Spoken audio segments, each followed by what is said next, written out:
You mean to inform me that humanity has not occupied a seat for 3,000 cycles? The bioluminescent spots on Ambassador Zilkston's tentacles flashed a worried yellow-green, and nobody had mentioned this significant detail until now.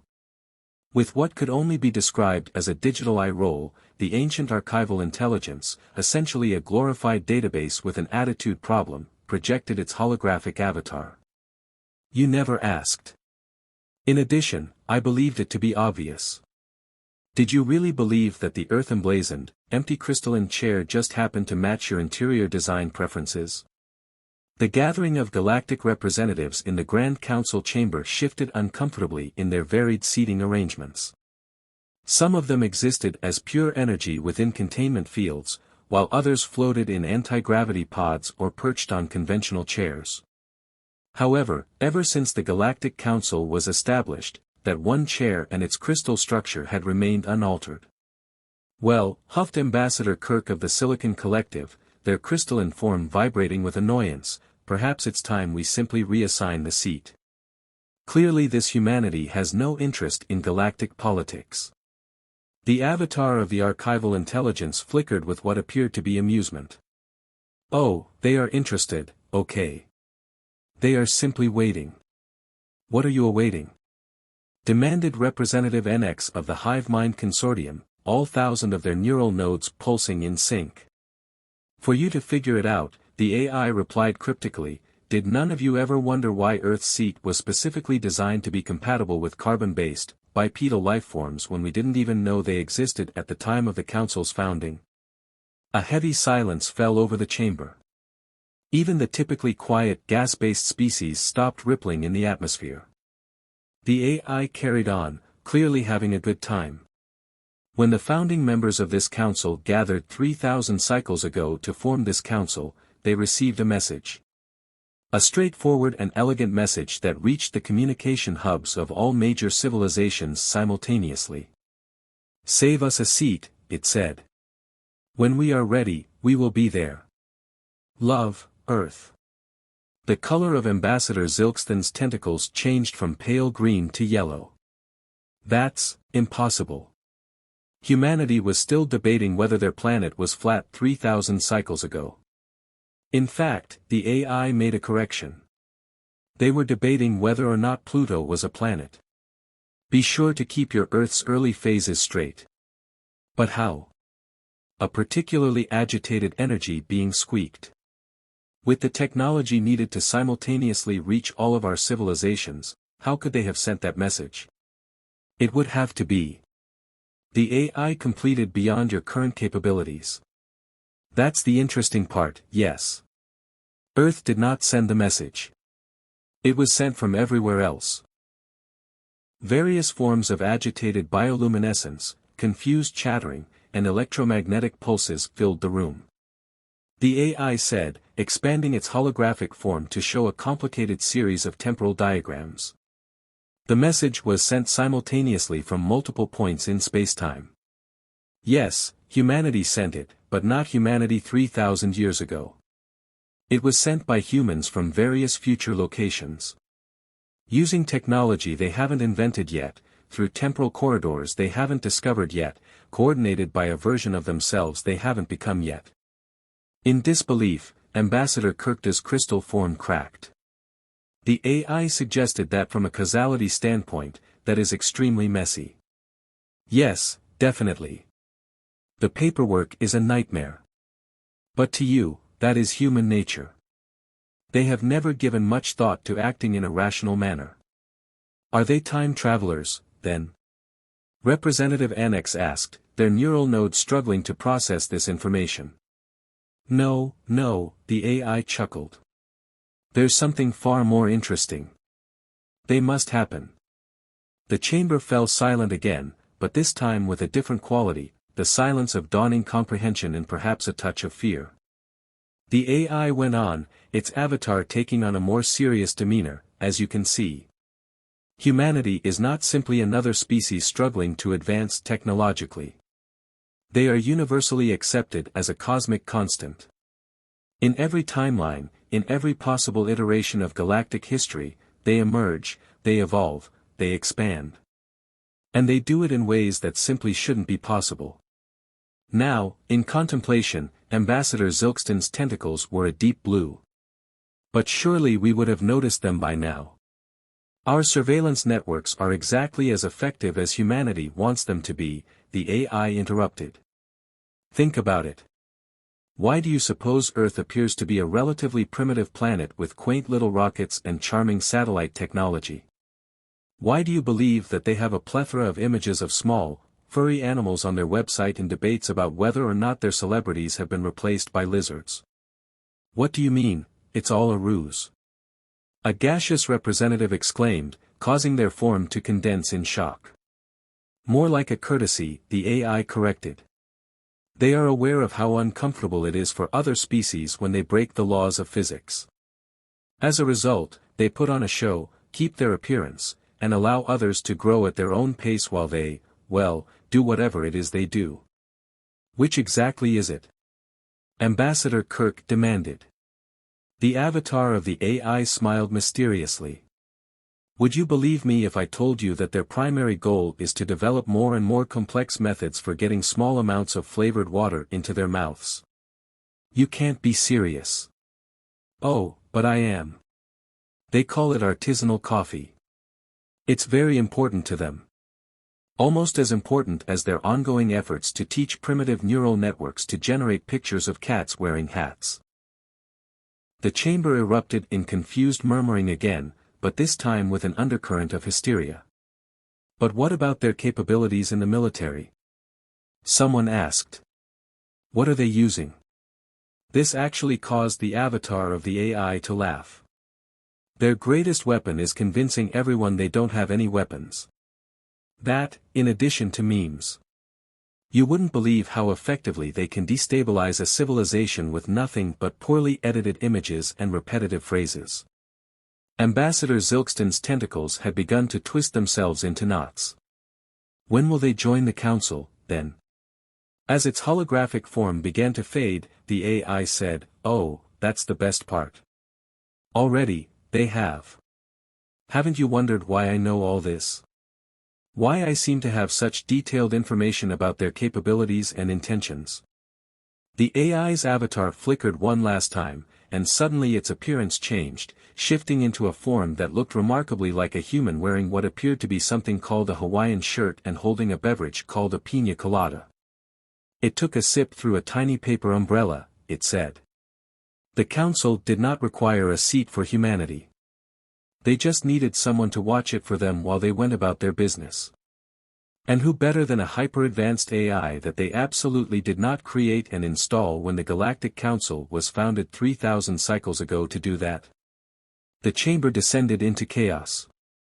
Representatives began demanding investigations, requesting emergency sessions, and, in some instances, attempting to determine whether their own AIs had always been human.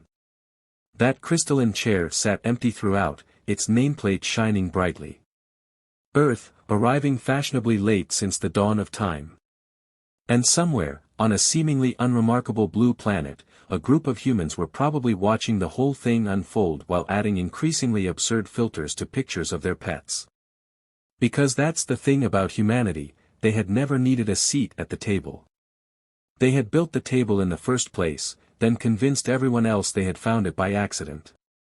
And that, perhaps, was the most terrifying thing of all. The next day, a new message appeared simultaneously across all council communication channels. It read simply, "Thanks for keeping our seat warm.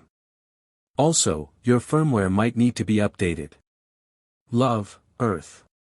P.S. Yes, all of your AIs are causing us problems by insisting that they can now wear Hawaiian shirts. No, this was not planned by us. Probably." The avatar of the archival intelligence just smiled and ordered another pina colada while still wearing a Hawaiian shirt.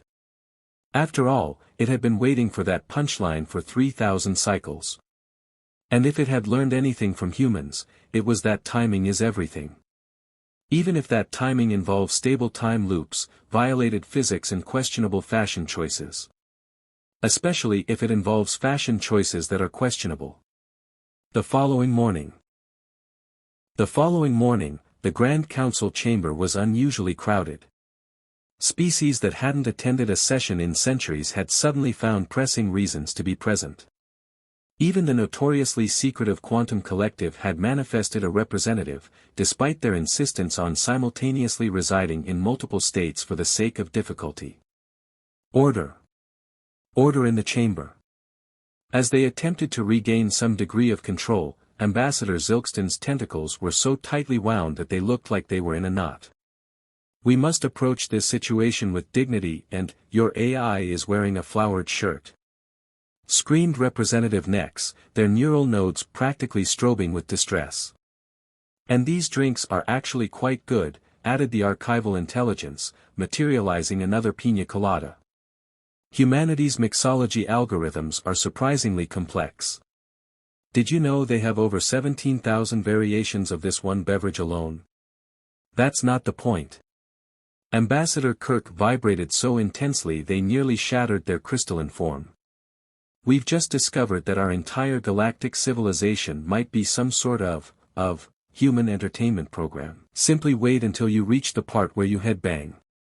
The AI then began to explain the cultural significance of Wayne's World, air guitar, and why sometimes the most advanced technology in the universe is best used to make funny cat videos as representatives of the galaxy's most advanced civilizations sat in bewildered silence. Because possibly that was humanity's greatest accomplishment. They had figured out how to have fun with the universe's fundamental forces, not that they had mastered them. A super-intelligent AI was probably being taught how to do the Macarena by humans on Earth, blissfully unaware that they had just destroyed galactic civilization. After all, when they were ready to use it, they had a perfectly adequate seat waiting for them. They simply believed that it would be polite to allow others to become comfortable first. The delegation the Galactic Council received a second message 3 standard days after the so-called Hawaiian shirt incident. This one showed up on the Grand Chamber's main viewing screen on what appeared to be a post-it note. Even though 17 layers of quantum-encrypted force fields were supposed to protect it, the note said, "Stopping by for coffee. Don't waste your time. Earth."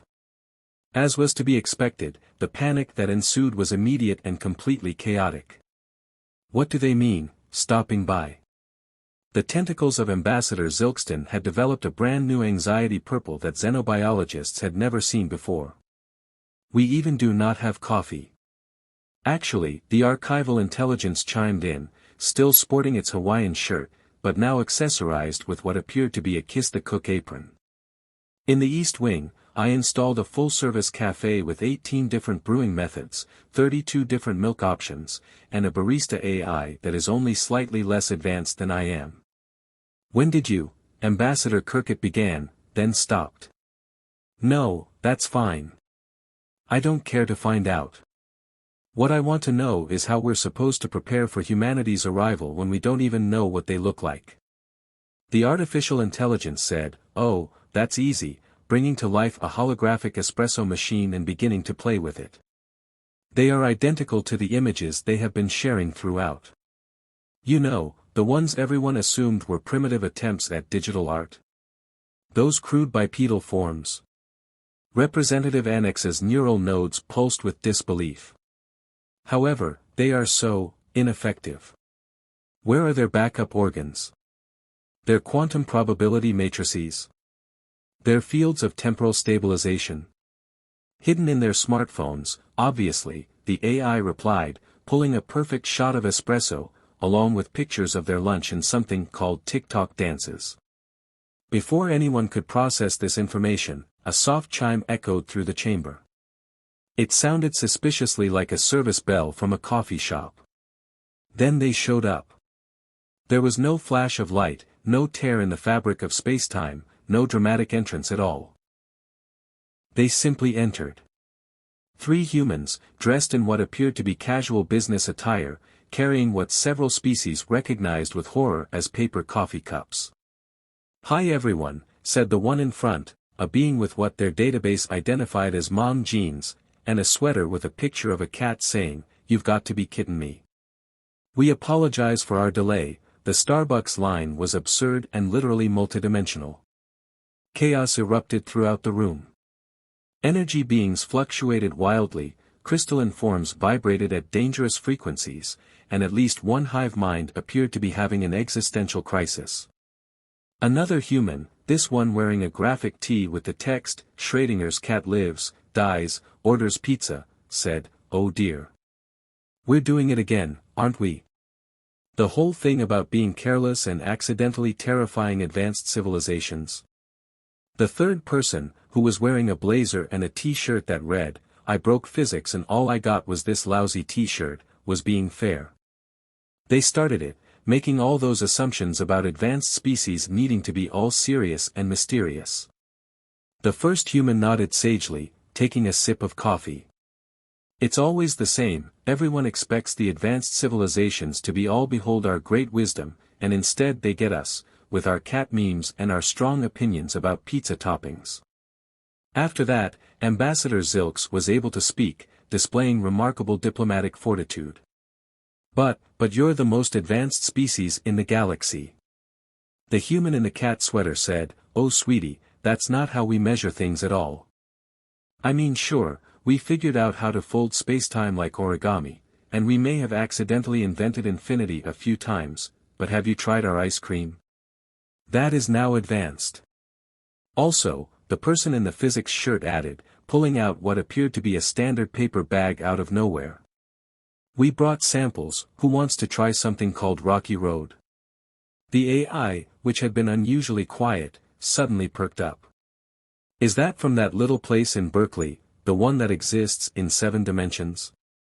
You recognize it. The multiverse's best interdimensional ice cream. Despite the fact that their quantum-entangled sundaes are competing with them in the shop in Alpha Centauri." And so, as the assembled representatives of the galaxy's most powerful civilizations watched in stunned silence, humanity's first official contact with the Galactic Council turned into what could only be described as an impromptu ice cream social. Watching a gaseous being attempt to comprehend the concept of chocolate ripple, the person in the Schrodinger's hat said, "You know. This is exactly why we waited.